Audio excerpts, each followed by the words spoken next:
dernières heures. BFM Business, intégral placement, la valeur du jour. La valeur du jour, c'est Forcia, carton du jour. Forcia, une valeur en forte hausse, plus 8% après une publication saluée par le marché. Bonjour Frédéric Rosier. Bonjour. On vous rejoint chez Mescart Gestion Privée. Alors vous allez nous dire si les bonnes paires de Forcia sont extrapolables, pourquoi pas à d'autres groupes, pourquoi pas à d'autres secteurs. Vous allez nous dire si on peut attendre beaucoup des publications des entreprises, mais force est de reconnaître qu'on a pas mal de signaux positifs en provenance des entreprises et aujourd'hui de la part de Forcia qui annonce une activité en hausse, en progression au troisième trimestre. C'est pas mal. Effectivement, avec en plus des effets de base qui étaient plutôt défavorables pour le coup. Donc on a une hausse de 6,8% du chiffre d'affaires, avec en Europe, et ça c'est assez surprenant, une hausse de plus de 9%. Et on a également en Amérique du Nord également une progression assez significative de l'ordre de 3%.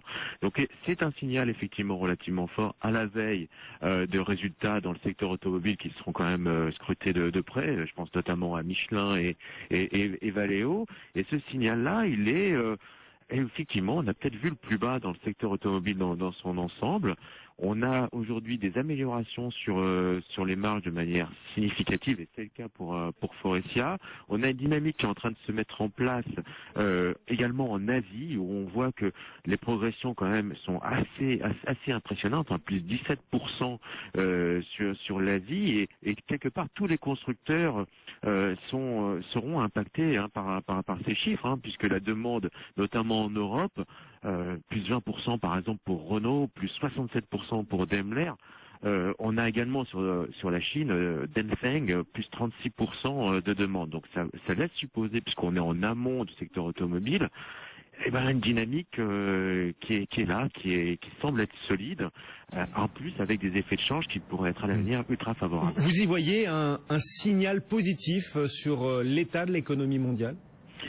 C'est assez surprenant, parce qu'on a des signaux assez contradictoires. Alors on va dire que sur le secteur automobile, peut-être qu'on avait touché un point bas, et quelque part lorsqu'on arrête d'acheter une voiture pendant 4-5 ans, et ça a été le cas notamment dans les marchés du sud de l'Europe, il est tout naturel qu'on ait un marché de remplacement. Est-ce que oui ou non on va tenir cette cadence ?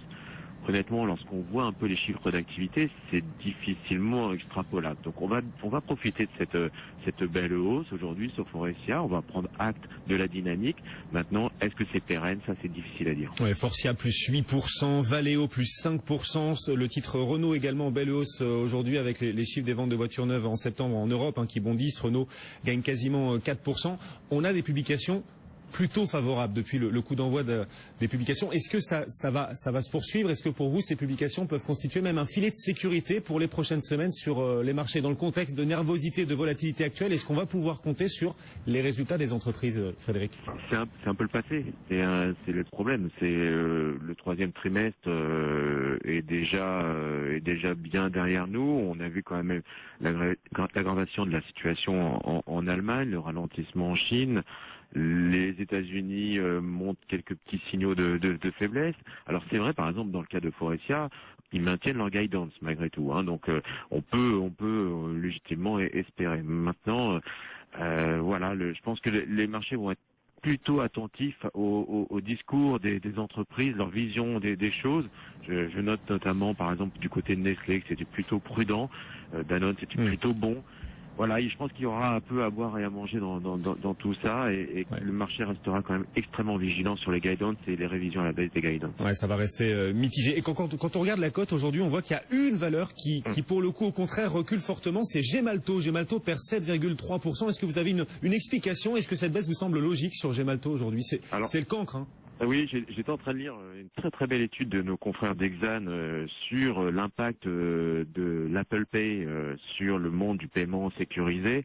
Donc là, effectivement, on voit bien aux États-Unis, ça risque d'être un bouleversement dans un marché qui est dominé par Visa et Mastercard, et que ça pourrait me remettre un peu en cause Gemalto, en tout cas son positionnement aux États-Unis. Donc ça, c'est un premier fait. Le deuxième, c'est le lancement de le nouvel iPad, dans lequel des cartes SIM seraient déjà préinstallées, ne laissant pas la possibilité finalement d'incorporer de nouvelles cartes SIM.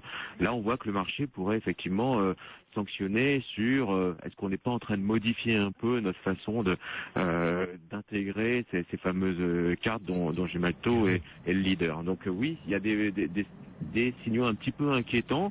Vous vendez Gemalto aujourd'hui, Frédéric? Non, je trouve que c'est un peu exagéré parce que sur l'Apple Pay, on n'est pas sûr que ça s'implante en Europe, où les banques sont quand même maîtres du jeu, donc ça peut mettre du temps avant vraiment de s'installer. Et sur Gemalto aura le temps de trouver une riposte. Oui, tout à fait. Donc non, je trouve que la sanction est largement exagérée, que c'est même un bon point d'entrée, en tout cas pour jouer un rebond. Moins 7,5% Gemalto aujourd'hui à 61,57 €. Merci Frédéric. Frédéric Rosier en direct depuis Mesca. Cédric. Le CAC à 3992 points. Tout de suite, on jette un œil sur ces marchés. Les marchés avec CMC Markets. Trading de CFD sur action, Forex et indices. Et peut-être que les 4000 points vont être touchés dans quelques minutes. En tout cas, le marché